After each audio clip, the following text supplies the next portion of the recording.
Unspoiled Network podcast. This is Spoil Me, covering One Piece, episodes 402 and 403. Overwhelming the Navy's fighting weapons, the pacifistas, and an even stronger enemy appears, the battle axe carrying Senfumaru. In these episodes, I know that you're all mostly here to listen to my dog drinking his water, so I'm sorry to disappoint you that I'm going to be talking over that, but I'm here to talk about how many robots we're dealing with, apparently. We've got a lot of them. I don't like any of this. Welcome to Spoil Me.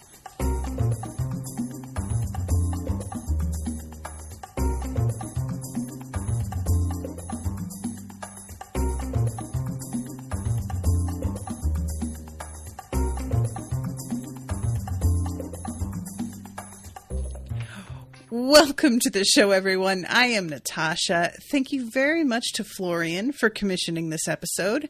And thank you all again for being such sweethearts that you are coping with these dogs in the background for what I can only say seems to be the foreseeable future. So, yeah, that's that. These episodes, you guys, so, you know what? I'm going to detour just really quick. I don't want to, make this into a let's talk about the trailer episode. But Twitter, the One Piece, for Netflix's live series, they posted on their Twitter yesterday a new, longer trailer. I wish you guys could have seen me watching this trailer. I lost all my shit. Completely lost my mind. I don't want to hear it from any hardliners. It looks so good. It looks so fucking good, you guys. I am so fucking pumped for this. I am really trying to keep my head straight and be well, a lot of stuff, especially when it gets turned to live action, it can be kind of disappointing. Don't get your hopes up. It's too late. I'm sorry. I'm just going to tell you all right now, hopes are up.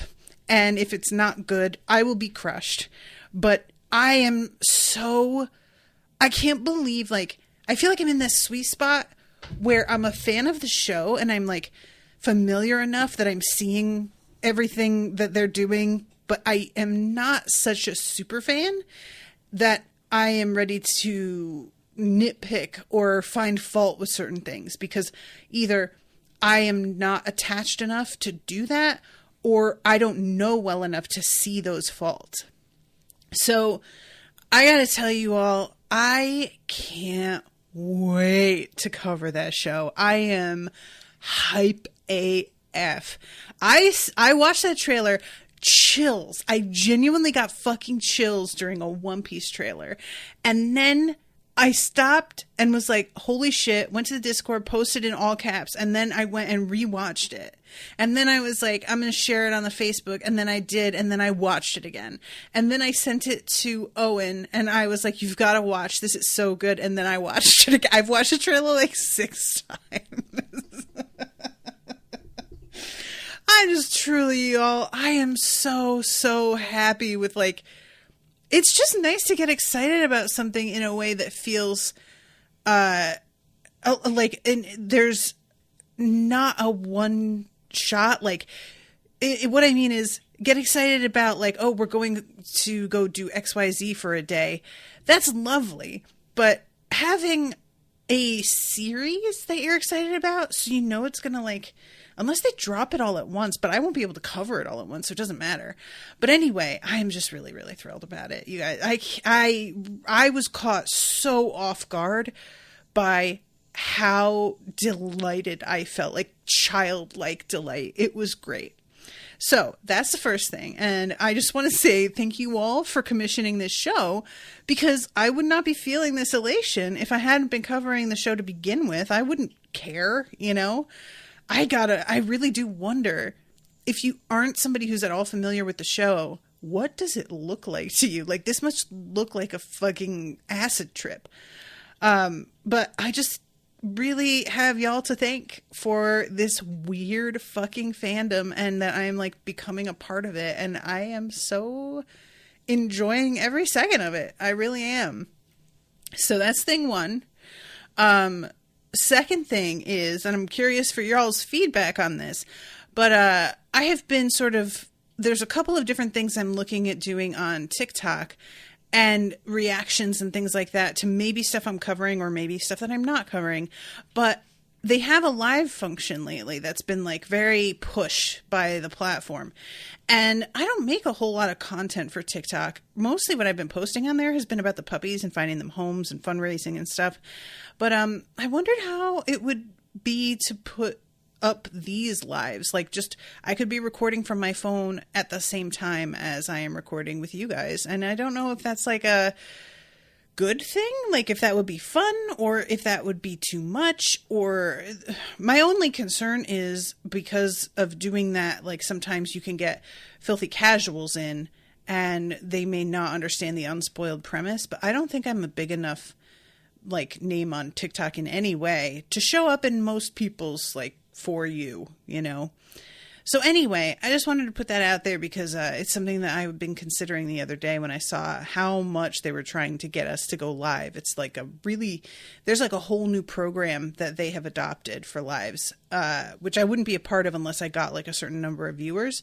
But I am kind of needing to find a way to pump up my business because my pledges on Patreon have dropped by about $600 a month from this time about a year ago, maybe more than a year ago, maybe a year and a half. But I am really needing to do something. So just sort of tossing ideas around. Anyway, all that to the side. Let's get that out of the way. Let's start talking about these episodes and the fucking robot situation, which is actually a really, really good band name. So overwhelming, the Navy's fighting weapons, the pacifistas, which I had forgotten. I was like, the pacifistas, I think it was mentioned just last episode, and I was sort of like, what is that about? I had forgotten that we actually know what those are already. Like, it's not a mystery. They were talked about in the episode where Zoro faces off with Kuma. So this is like not new information, but I gotta tell you guys that because so many things like get brought up and then dropped for a little while, my brain doesn't embed until I'm really, really sure it's going to be necessary for me to recall and bring back up again. So I did appreciate that at one point when the word pacifistas is said out loud, either in this or the next episode, Robin is the one who's like, that's a real weird name to give like war machines. Like, why would you do this? So, all right, you guys, I know that like there's going to be a lot of names that I need help with. So I'm just going to ask for hands on deck here. First off, though, we've got Kizaru in his amazing yellow striped suit. I really need to show his character design to Owen because yellow is his favorite color and he would be very into this suit. And this dude is what I can best, like, the way I describe him is sort of like a badass by accident. He seems so... Not to say that, like, by accident implies that he's not trying. And I don't get that sense. But he's just so, like, ditzy. I really want to call him kind of a ditz. He doesn't seem, like, foolish completely. But he loses track of stuff and seems to have kind of a bad memory. And there's always a sort of, like, amiable quality even when he's fighting people. He doesn't seem... There's nothing personal in it. he's just kind of like, well, you know, I'm here to fight you and you're fighting me. And I feel like we all know that I'm going to have to fight you back. Like, that's just how this goes, and no hard feelings, but I am going to liquidate your insides. And I don't know. I just really like him. I don't want to like him because he's our rival. I don't want to say enemy because that feels too strong. I like him too much to call him an enemy. We'll call him an adversary for right now. How's that? Seraphim says, everything is important. The only question is how long it will take to become pertinent to the plot. Yeah, exactly. And that's the thing. If it's not like, I can never tell. So most new information gets filed into the hard drive instead of staying in RAM, if that makes sense. And it's there to access, but I need help getting it. Whereas if it's in RAM, I am aware I need it pretty much immediately. Gus says, I'd say if you want more viewers and be live, Filthy Casuals coming in is inevitable, so you need to get some mods to delete spoilers and trolls. Yeah, that's not something you can do on TikTok. I don't use TikTok, but I watch a Twitch or YouTube stream. I believe you already wanted to move to YouTube, so that might be good. I'm not doing that, though. I'm sorry. Yeah, I don't remember if I mentioned that to you guys, but I can't move to YouTube because they have been mistakenly marking a lot of my stuff as copyright infringement just because of the title, and they have, like, suspended my account on a complete whim a couple times now, and it got reinstated, but, like, if they do that on a day I'm supposed to record, I'm fucked. So, yeah, I'm not moving to YouTube. They are too sort of whimsical. They just, whenever whim they feel, they're just like, yeah, I'm gonna do that and screw you and sorry about it. So anyway, Kizaru is going after Basil Hawkins. And we saw this at the last episode, the kicked at the speed of light thing. This dude has this ability, and they're called voodoo dolls later on, and we had seen the voodoo dolls. I can't remember if we didn't see the transformation into this form that he has, though. Did we? Because, guys, this form is haunt your dreams kind of character design. Like, this guy has a scarecrow-esque sort of look to him that I thought was... I thought it was bad enough when I saw him for just a moment, and then the further the camera sort of scanned up and down his body and the more of him I saw, I was just like, this is the worst thing I've ever seen. It's a combination of, like, his weird mouth with its sort of, like, gear-like pieces that interlock. They look sort of like teeth, but there's too much space between them. It's just really, really weird. And, you know, he's got these, like, long sort of wavy tendrils where his, like, legs and arms are supposed to be. And everything is... It's really a change. Like, the creatures that we have seen our guys turn into, like, when I say our guys, adversaries, I mean, when they turn into stuff, it's usually been either something that's, like, distinctly recognizable, or it's a riff on something really recognizable in terms of usually a sort of animal or a mass of, like, an element, like with crocodile and turning into swirling sand, let's say, or Smoker turns into smoke, where it is linked to his ability in an intrinsic way, where he just turns into what he sort of controls. And it's unsurprising, and it's like a cool ability, and it's kind of freaky in its way, but it's not exactly coming out of nowhere.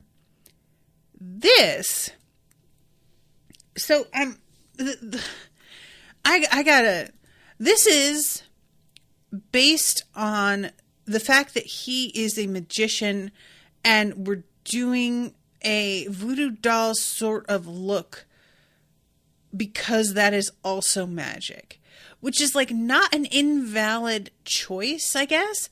It's just not, it's so different to the kind of, like when I'm thinking magic, I don't think attempts of magic in the real world, like religions based on magic in our world or anything like that.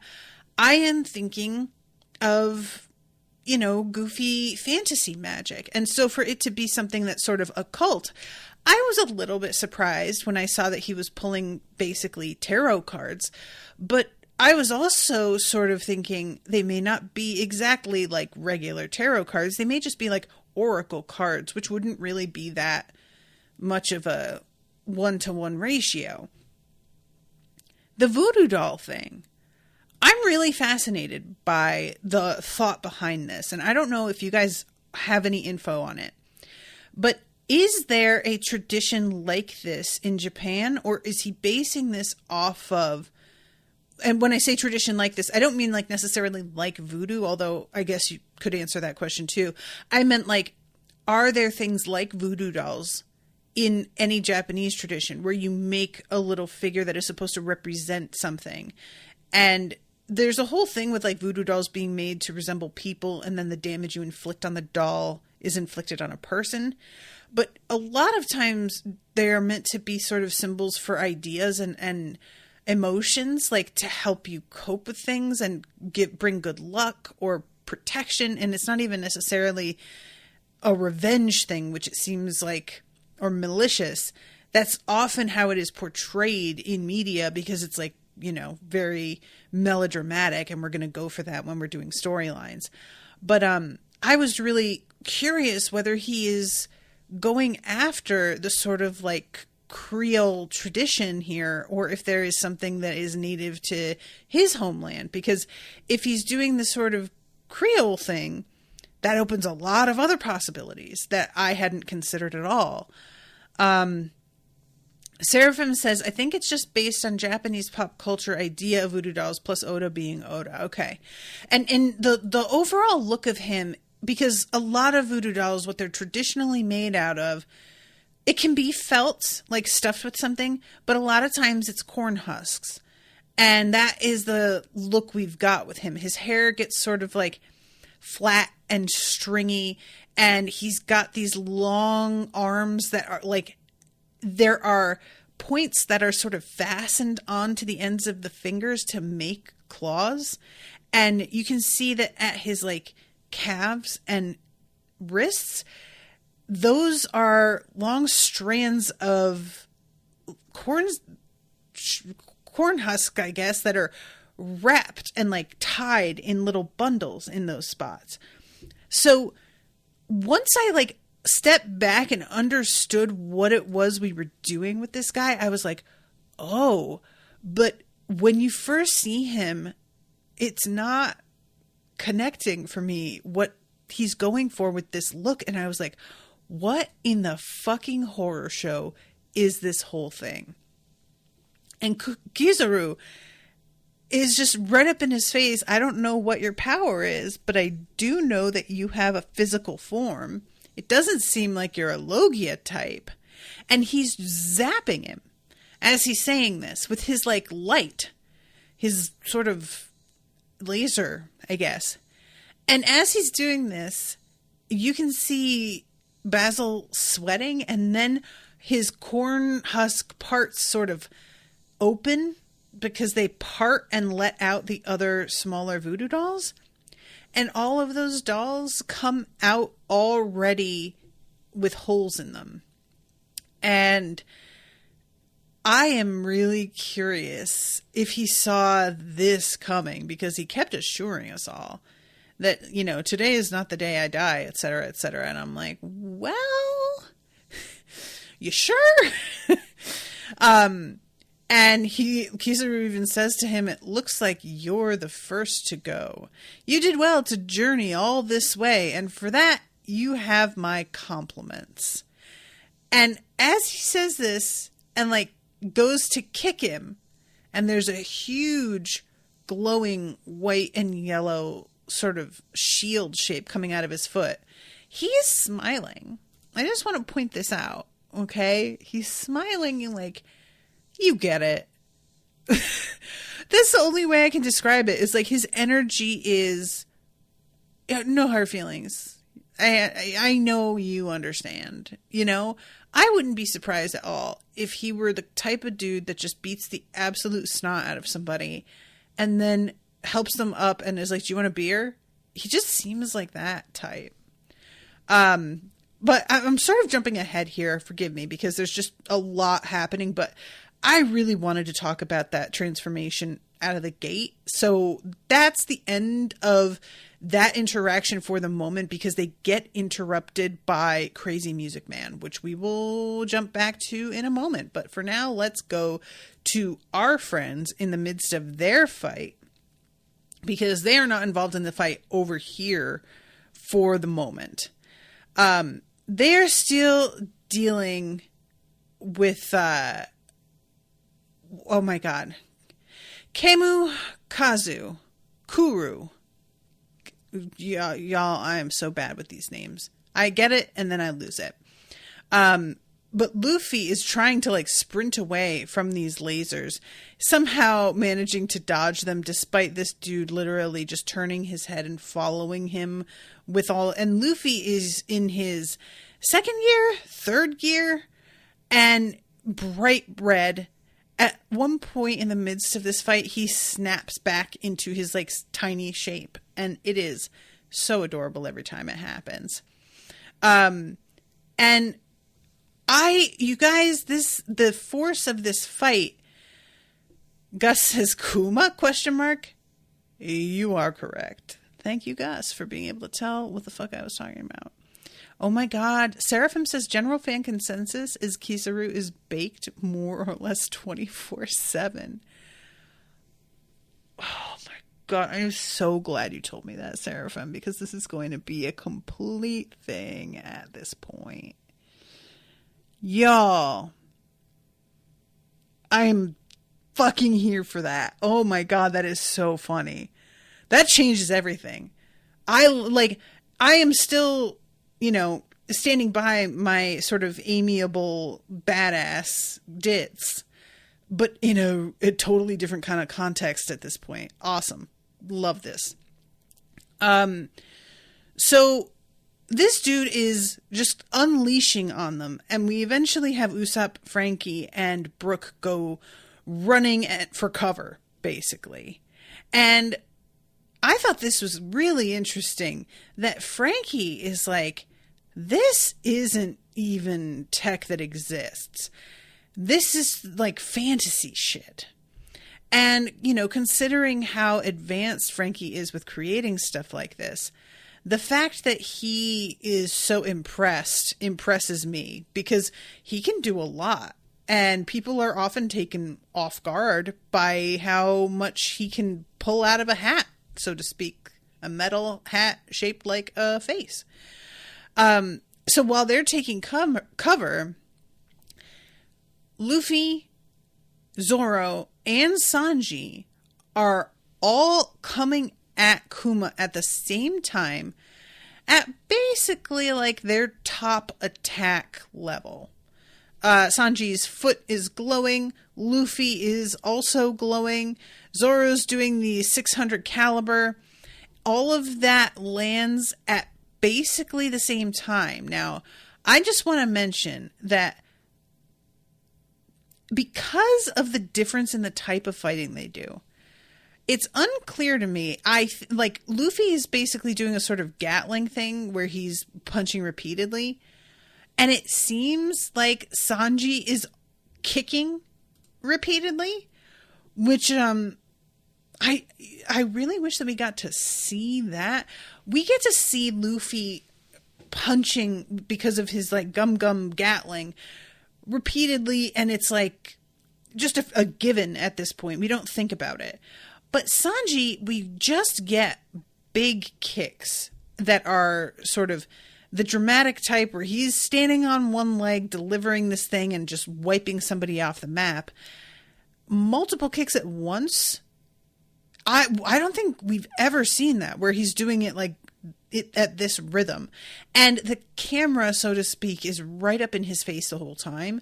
So we don't get a good look at what that would even look like. Is he essentially running in place on the man's chest? Like, do you get what I'm saying? Or is it supposed to be that he's standing on one leg the whole time and just kicking really fast with the other leg? And then there's Zoro, who seems to be just taking the one swipe. But I can't tell if it's supposed to be more than that at the same time as well. It just feels like what I'm meant to be getting here is that they really lay into him as long as they can until he finally goes down. But because their attacks are so different, it reads really differently depending on who the camera is focused on. And this Kuma goes down, and at the sidelines we've got Nami and Chopper celebrating, but Robin is like, yeah, no, there's no way. The dude's a warlord, and it's gonna take more than that. And you can see that they're aware, because they're still standing there watching where he went down, waiting to see if he's gonna get back up again, because there's like every probability. And there's a really fascinating thing here that I didn't see coming at all. So Luffy says he's different now. Maybe he's a twin or something. And Sanji is like, I guess that's possible, but that's really freaky. And Zoro says, yeah, he looked just like him, but the other guy could teleport. So there's really no reason he would have just stood there and taken our attacks if he could do that. And he also had a shockwave attack, which he didn't use here, or those paws. So this is like a completely different guy. And even though he didn't have those amazing attacks, he was still a real ball buster to deal with.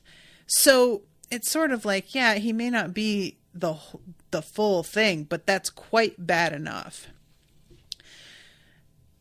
We see him twitching and beginning to sit up. And then we jump over to 24, where a different Kuma is about to face off with the monk.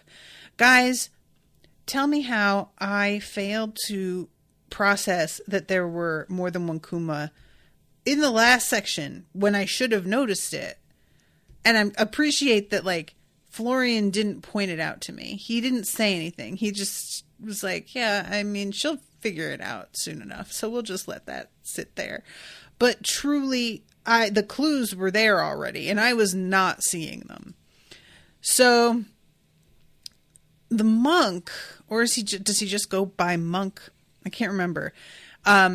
He's engaging in this boxing match. I hesitate to even call it that, because he's just basically punching the shit out of Kuma, like, without Kuma fighting back, apparently, almost at all.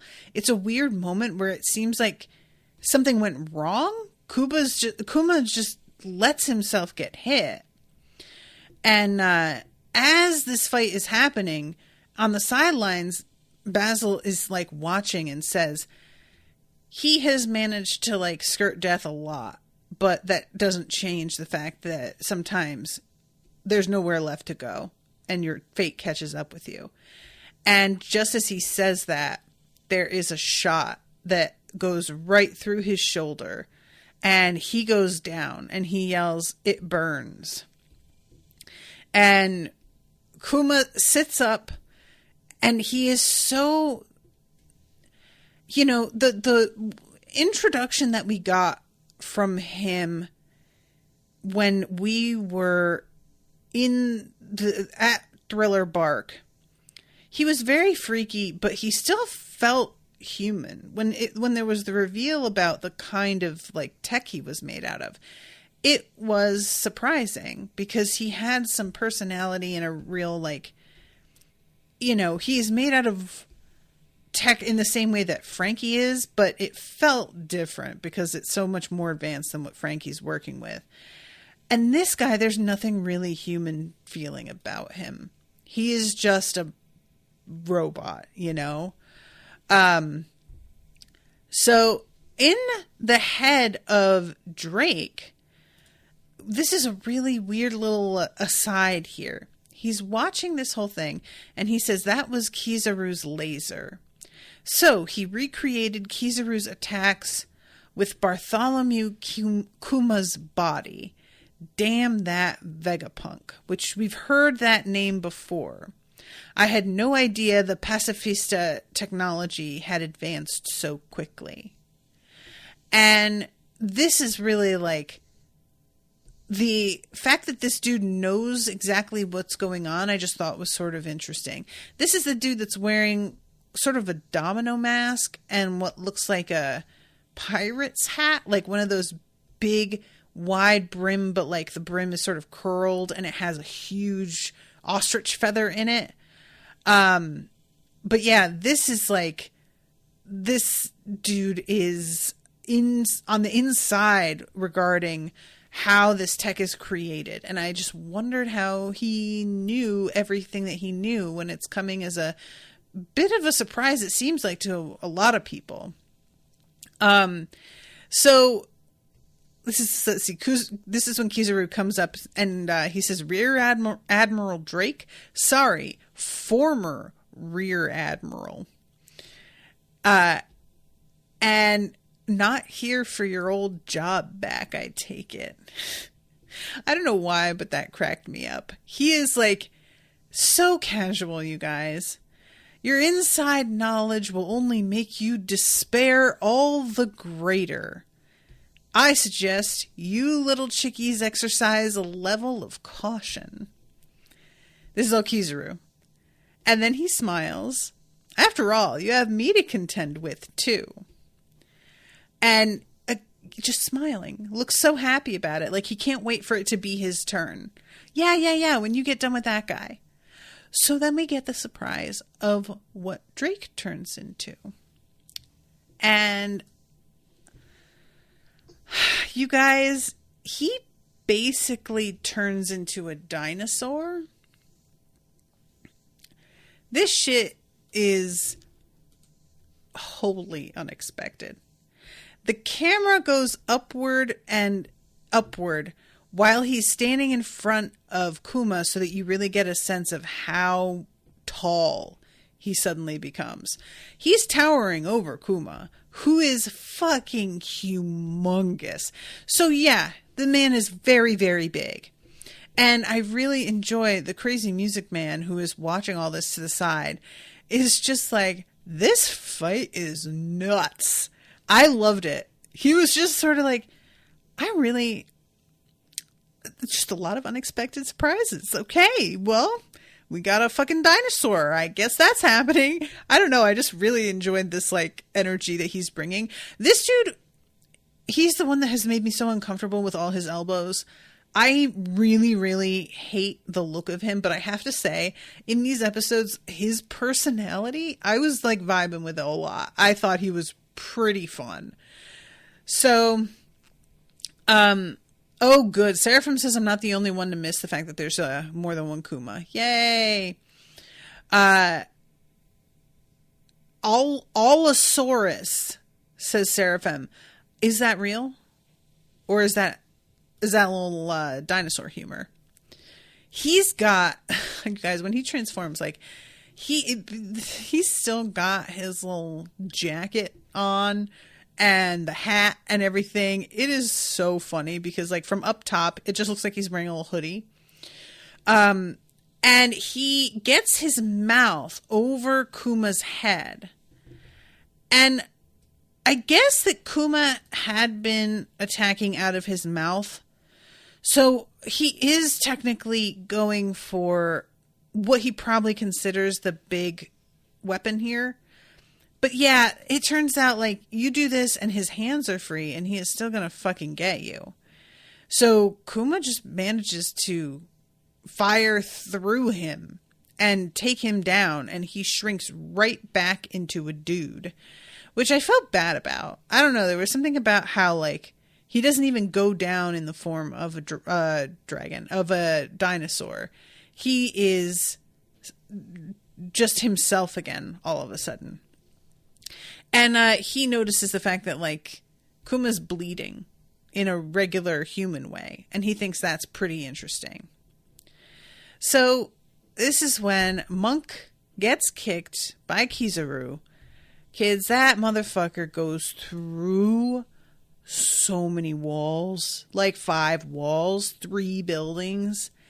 That bitch is all the way through the city block. It's like really embarrassing. That man was a wrecking ball.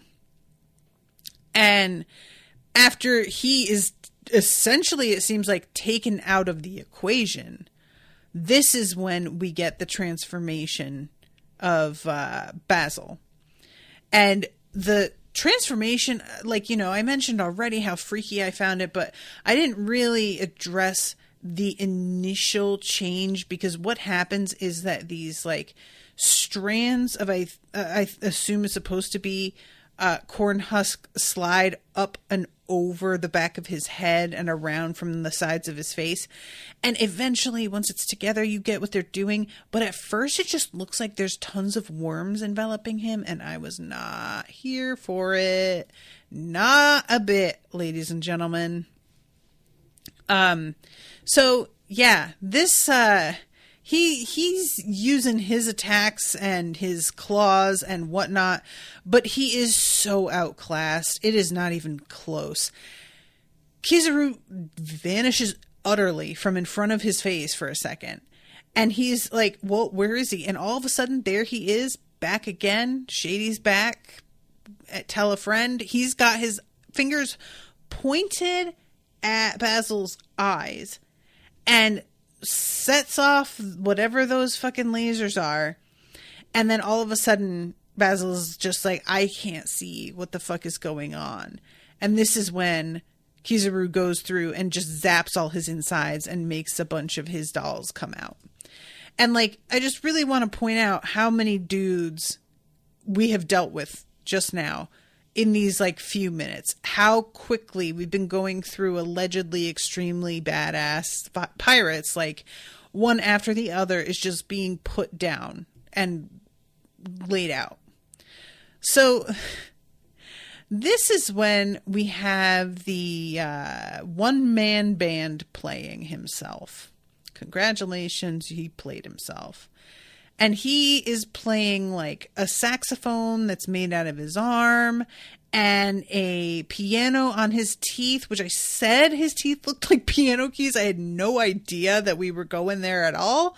So I'm not even going to try and flatter myself with, like, oh, I got that one right, because in no way did I suspect that was actually what we were dealing with. Not even, I'm not going to front with you guys, okay? He's pounding on his chest for, like, a bass drum, but then pounds on his head for a sort of, like, not snare drum, cymbal sort of effect. It is so fucking off-putting. So terrible. I hated this so much. So he does all of this and gets everything set up with this big, you know, series of sound waves that are raining down on folks from above. And it's funny because Kizaru is not fighting back, because there's not really anything to fight, really. It's like, almost seems to me that Kizaru doesn't realize what this guy's ability is and is just sort of watching in order to see what happens, because he's like, well, I mean, what am I going to do? The man's just playing music. There's no laws against that. And then Apu says, all right, let's do this. And he starts, like, talking as if he's a morning DJ and announcing the admiral's here. And he says something like, we're kicking it live. And then the sound waves, like, increase, and Kizaru looks over and one of his hands has just gone flying, like completely cut off from his arm, literally cut from his arm. And he looks up after noticing his hand going flying and says, wait, what's all this about? He's still not fighting back. I just want to note that. He seems genuinely to be like, I just want to understand. I don't get it. you're out here playing music like that's something. And I don't see how it's anything. So then Kizaru just becomes two parts. You guys, I did not see that coming. I mean, I was really, really startled. So Apu, who is the one who just did this, rightfully, I think, begins sort of like stunting a little bit. I gotcha, and cheering for himself. But then, this is what I meant when I said that I liked his personality. He says, but knowing the fact that you're a fucking admiral, I bet you're going to get up in a second, so who cares? I better skedaddle. And he prances off. And I say prance because he's sort of running in a very leaping, bouncy way, which contributes to it.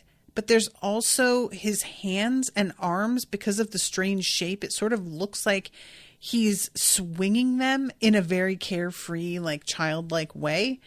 And the whole energy of him scampering off is just so funny. And meanwhile, Kizaru is on the ground and is just like, wow, this sucks. I can't say I care for it. And his bottom half, he's smoking, by the way, leaps to its feet. And I'm thinking to myself, as he's doing this, why would you leap up when you've got to connect your parts back together? The easiest way to do that is to stay on the ground and just sort of like wiggle upward. And that's how I'm thinking this is going to work. And instead, after he's like gained his feet, the top half of Kizaru begins to disappear and turn into light that basically flows into the old spot where it had been. So he isn't even like a being of flesh exactly. I mean, he has flesh, I guess. I don't know if he bleeds, but this is a kind of power. I mean, the man can kick at the speed of light, apparently is made of light. What do you do against that? I mean, I'm genuinely asking. I can't think of a way to fight that. You know, my instinct is to be like, well, fight with darkness. But it's not like he uses light. He is light. So that won't change anything. I do not know how you go up against somebody with this type of power. I can't imagine what the limitations are on this. Like, anyway. So, yeah, he comes back to himself into his full form. Looks past at Apu running away and says, I'll use the Yatu mirror. And he holds up a square of light that bounces off of the buildings and stuff, the way that light bounces off mirrors. And by doing this, transports himself right in front of Apu. So that this dude gets like several buildings off and thinks that he is in the clear. And then Kizaru just basically levels the entire building the man was about to land on. And no sooner has he done that than he sneaks up on Drake and manages to take that guy out in the same second. Snaps his fingers and points at Hawkins and zaps through that guy's gut with a laser. It's like a second, guys. A second, and they're done. It doesn't feel like he was really fighting them until that moment. It really seems like he has been indulging curiosity. He had time to spare because he knows he'll make short work of them the instant he puts in any effort. So he may as well like see what they can do before he, dispatches them. And this is when he's standing over Hawkins and he's like getting a really big attack ready to launch. And then all of a sudden the transponder snail starts ringing.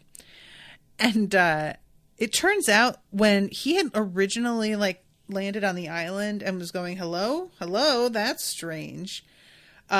He was using the transponder snail that is meant for spy work, evidently, and not the one that is supposed to be for back and forth communication. So, as this like whole interruption, Hawkins, who's on the ground waiting for his death to come to him, it just, he collapses as he realizes, okay, this guy is sufficiently distracted for the moment. So this is when Sentomaru comes on the scene, and we had seen Sentomaru for a moment last episode, but there was no real there was no explanation of who this person was. And he's like, you were supposed to get in touch with me. I can't believe this. And correctly is like, you were using the wrong fucking snail, weren't you? God damn it. And it's really funny because his face is so like childish. He's got a really round, non-threatening face, while Kizaru looks so much older than him. So for him to just be like, what the fuck, dude? The power dynamic is not what you would expect here. So let's see. I'm jumping back into, I think, things with the Straw Hats here. Yeah, because Kuma got back to his feet once again, and everybody has decided, essentially, it's time to run. Like, we have Zoro making an attempt at an attack here, but there is a lot of, I'm going to try and, like, hit you in between running from your attacks. And eventually they do reach a point where even Luffy is like, all right, guys, look, we just can't win this. We are going to have to back off. And at one point, I think Chopper is like, maybe we should just run every time we see one. But Robin says, if we do that, they'll all get together and corner us. So we have got to take them as they come and try and slow them down. Oh, right. This is the part where Zoro... You guys, he is standing there as this version of Kuma is like, his mouth is open and he is collecting light in the center of it in what is clearly going to be a hell of a shot. And he takes the shot and Zoro manages to like bounce out of the way. But the expression he gets on his face, it's like the trauma of what he went through in place of Luffy has sunk in and been triggered by this attack. Like, the pain of it is apparently really similar. So it's causing him to sort of freeze up. And on the sideline, Sanji is watching him like, dude, what the fuck are you doing? Snap out of it. Because he is just standing there waiting for this, like, hit to come, and he manages to come back to himself and get out of the way just in time to not die, but he definitely gets pretty injured, which when Luffy catches up with them, Luffy is really surprised and it's like, we literally just started fighting this guy, how are you this injured already? And Sanji, for his part, is like much more respectful of Zoro's struggle here than I was expecting him to be. And it seems like what Zoro had gone through is just enough to take him past how he personally feels about the guy and be like, normally I would, make a cheap joke here and really take a shot, but that was genuinely badass, and I can see on his face, this dude handles pain all the time, and we barely see it. If he is making this kind of fuss about it, it's got to be really, really bad. So this is kind of the moment where the tide turns, and everybody is like, oh man, I just don't think that we are up for it. So jumping into, I've talked a lot about what happens in the next episode already because, you know, certain things do go out of order, but I'm going to go into it beat by beat for a minute here anyway. So Sanji is looking up at this like version of Kuma and saying, we don't have time for this crap. If we don't get out of here, we're going to be even worse off than we are now.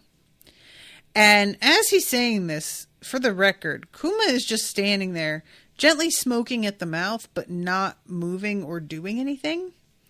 And it was a weird moment of like downtime. I was sort of like, what is he doing? Updating? Like, and we go inside his head for a second and see that there is a scan he's doing of, I think it's supposed to be, he's like mistaking, or is this the other Kuma that we jump to? Because he's looking at Captain Kidd and he's, you know, got the 315 million berry bounty on him. He's seeing all of this on a screen, I'm presuming. And he's saying, I'm taking him down, while Trafalgar Law is like, no, I'm taking him down. So this is like a different one, or did these two just pop up? I'm forgetting how this goes because the other one is still around. So this is just a different one, right? The fight, the level of explosion that happens, but then people are not dead. It's a real disparity. That's all I'm trying to say. There's a feeling a lot of the time of like, I'm supposed to be extremely impressed by the level of this explosion. But if there is literally no fatality, then the level of explosion is not in particular any stronger than any other that we have ever seen. There's a bunch of people in the chat. Let's see. The reveal, we can get dinosaur devil fruits. Hell yeah. And yes, it's a real dino, says Seraphim. Nice. The Allosaurus. He's a Logia, same as Ace, can become fire, or Smoker can become smoke. Right. And black snails are wiretaps. Oh, that's an interesting comparison. Okay, I was not getting that that's what they meant. Gus says Uncle Kizaru is confused by all the different snails they are. Give him a break, he's high. I really enjoy that headcanon, you guys. Oh man, that's fun. Seraphim says, I took less as a mental trauma thing as he's still not healed from the physical trauma and those winds are acting up. Oh, wounds. You're saying wounds. Sorry, it was just autocorrect probably. Gus says, I definitely see the mental trauma too. He flashes back, but yeah, he's not fully healed from that.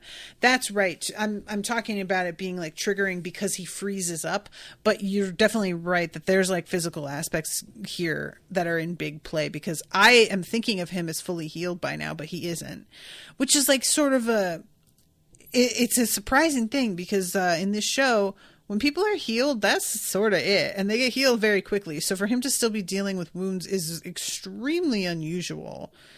So I forgot we go to Beppo, who is mad because the new guy who just joined, who had been a slave until recently, is like telling him what to do. And Beppo's like, fuck that. I do what I want.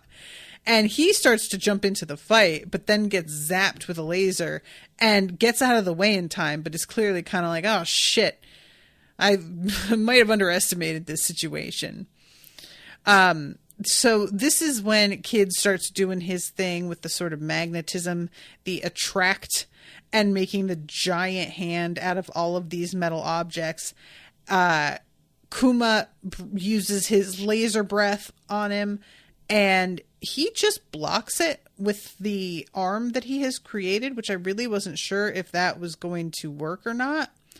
But the fact that it doesn't get through is what tips Law off on the sidelines to the fact that this can't be the real Kuma. There's no way that would have worked. Like, this dude isn't as powerful.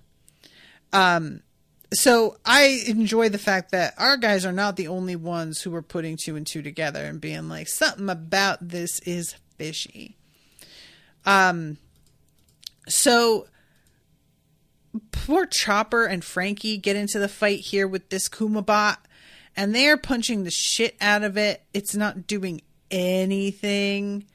Brooke is coming at him from above, like, and he hits with his sword, and he's like, that's it. It's going to be a wrap.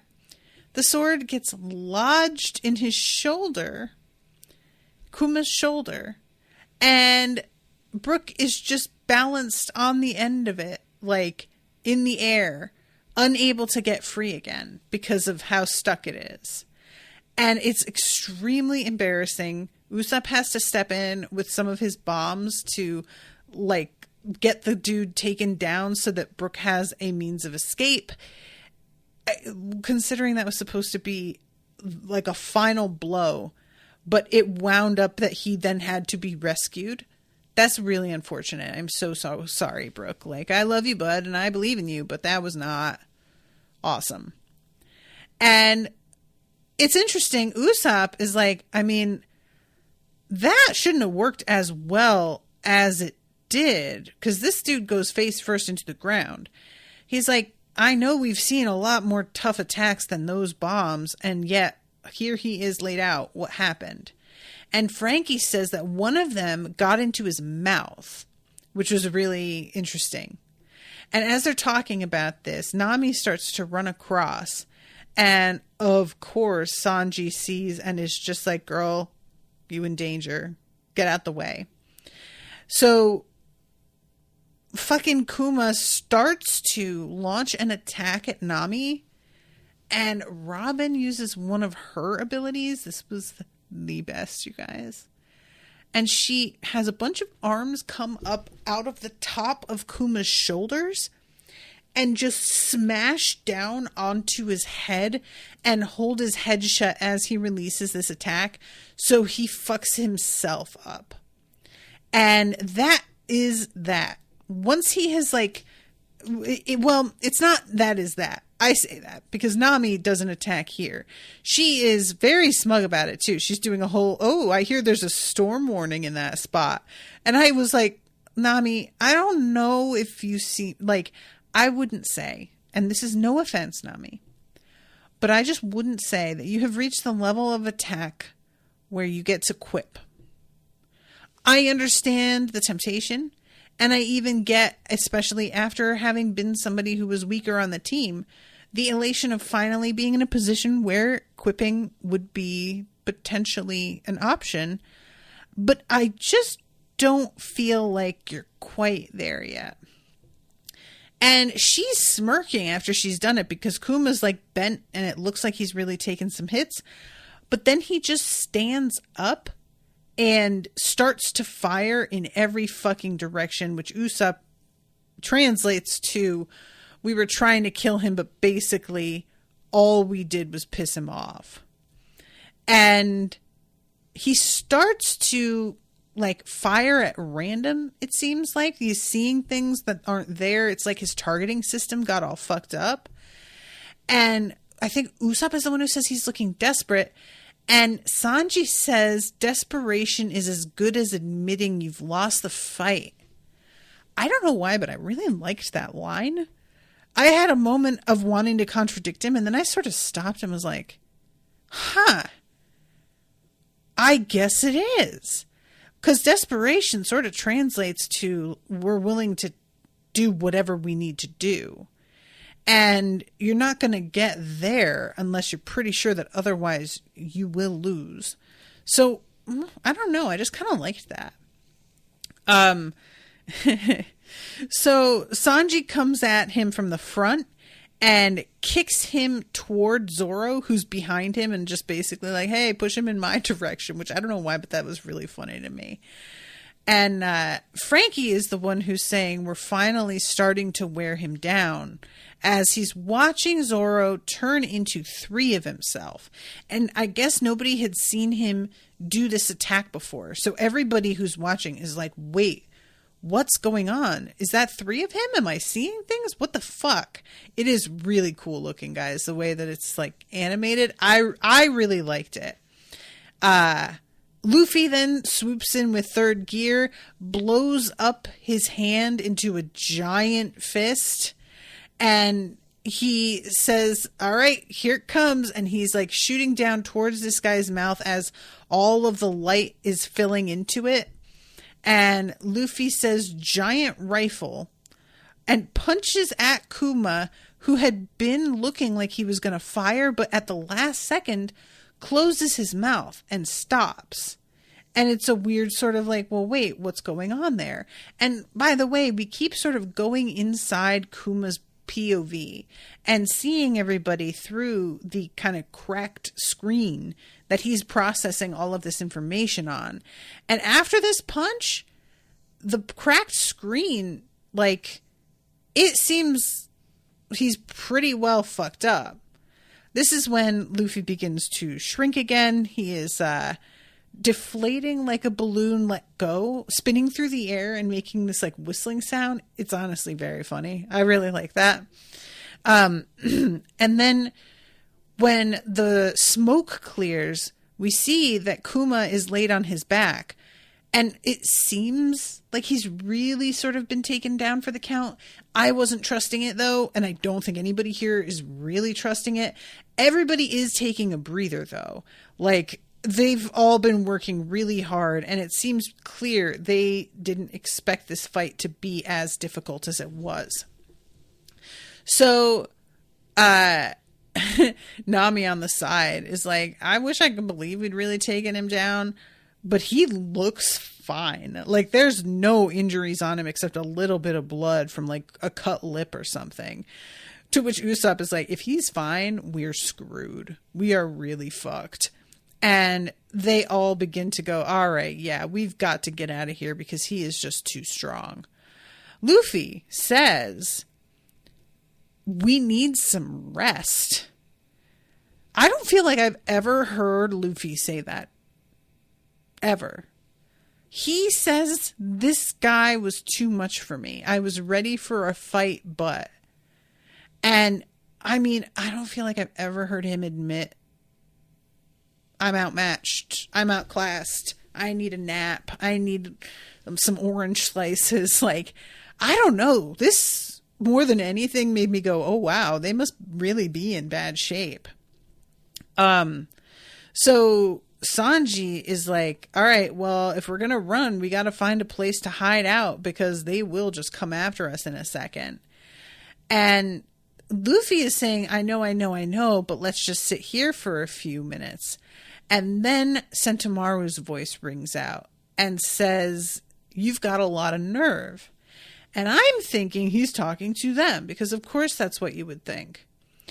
But he leaps down from the branch of a tree and he is with another Kuma bot and looking at the downed Kuma bot with a sort of disdain and is basically like, I can't believe how much money you have wasted by getting yourself injured. This is going to look so bad because I'm going to have to write all kinds of paperwork to account for what happened here.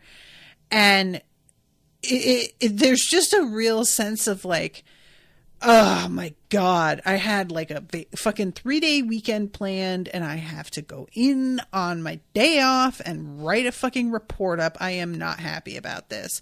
And he's talking to that Kumabot as if it can hear him, as if it's sentient in a way that it didn't seem to be.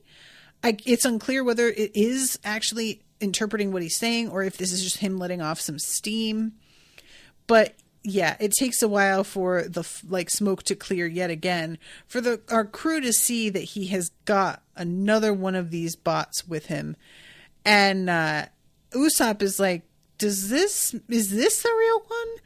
And Sanji rightfully is like, does it matter? Because either way, we are so incredibly screwed. Like, whether he isn't the real one, we just dealt with a fake. And it was still almost more than we could deal with. So Sentomaru goes on a whole tangent when Usopp asks what his name is. saying that, like, I don't know who you think you're dealing with, but I am not somebody with loose lips. I keep secrets and I play it close to the chest, and you will never find out what my name is. But then he just says it and then does you know that because I wanted you to know it. So, you know, it doesn't count. Whatever. It's fine. And then he just really abruptly says, all right, PX1, let's get started. And light gathers and there's a big explosion. And he hasn't bothered to get out of the way himself. He hasn't given anybody any warning. It's just an explosion. And it, like, I was sort of like, why did he just stand right there for it? What is that about? Like, does he have an ability that accounts for this, or can he feed off of this? Like, what is this? I just truly, the abruptness with which this happened startled me. So this is the point where Luffy is like, all right, guys, if we are going to run, we need to split up. If they find all of us at the same time, it's not going to work out. So he says that the three fighters, him, Zoro, and Sanji, should each lead a group because they are the toughest ones. So, of course, Sanji goes with Nami and is like talking about how he'll protect her life with his life. And Frankie is with Sanji.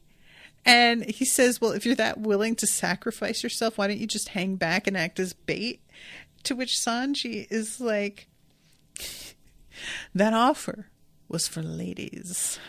You, sir, in your Speedo, he calls him a panty man, can take care of your own goddamn self. And I was like, wow. I was kind of surprised. Like, it makes sense for the simplicity of it, but I was surprised that when Luffy is talking about all of the, like, who are the toughest, that Frankie wasn't included in the group. It was just the usual three, you know? Meanwhile, Zoro finds out that Brook saw the sacrifice that he made and is, like, offering to help because he understands that that Zoro is still really, really injured. So Sentomaru is watching all of this and just sort of lets them go, but is like, you're going to have to catch them. Don't let them get out of Grove 12, which I guess is just the small one where they are. It looks like the size of about a city block. It's unclear to me exactly how big these all are. They're probably different sizes, you know? But yeah, this dude takes out the bridge and is just like really closing in on them. It's a fucking series of big, the number of explosions cannot be overstated. That's all I'm saying. So I really have to wrap up because I'm over time here, but Sentomaru jumps in Luffy's way and Luffy tries to Gatling gun him, and Sentomaru basically throws him with no effort. It's not even like he blocks. It's like he stops the attack from happening anymore. And even Luffy is like, how the fuck did he do that? And Sentomaru goes, hey, just FYI, I don't even have devil fruit powers, bruh. So you're very strong and I'll give you that, but you are not as strong as you think because I can handle you and I am not supernatural, which I just thought was insulting. Like, wow, you know? And the episode basically ends with Zoro facing off against, I think it's Kuta. Oh my god, I lost his name already. Not Kutan. Now I'm wanting to say Kutan Robo. That's the name of a character from another thing. I'm so sorry, guys. The names get all mixed up because Sentomaru is the big guy. Kizaru is yellow suit guy. That's what it is. And he faces off with Zoro, and it looks like Zoro goes down. It's a pretty upsetting moment. Like, he is on the ground as this dude is looming over him. And he says, wow, not what I was expecting from somebody with 120 million berry bounty. You're down after one hit. That's kind of a shame. But I guess you're probably worn out. And I was just like, there's no need for this, sir. That's just insulting. And then lifts up his foot and says, well, you'll have plenty of time to rest up now, as his foot lights up. And the episode just ends. And I was like, that is extremely rude. I know that Lazora will be fine. Of course he'll be fine. But also, Jesus, you know? So, okay. I'm going to wrap this up. But, guys, these were really fun episodes. And I really appreciate all of you coming and hanging out with me, especially since I was late because I, for some reason, thought it was Thursday and that I needed to change the date of the recording because I didn't have an event set up because I was looking at the wrong day. It's a whole thing. But y'all have been very patient, and I appreciate it. So I'll see you soon with a new episode. Until next time, toodaloo, motherfuckers.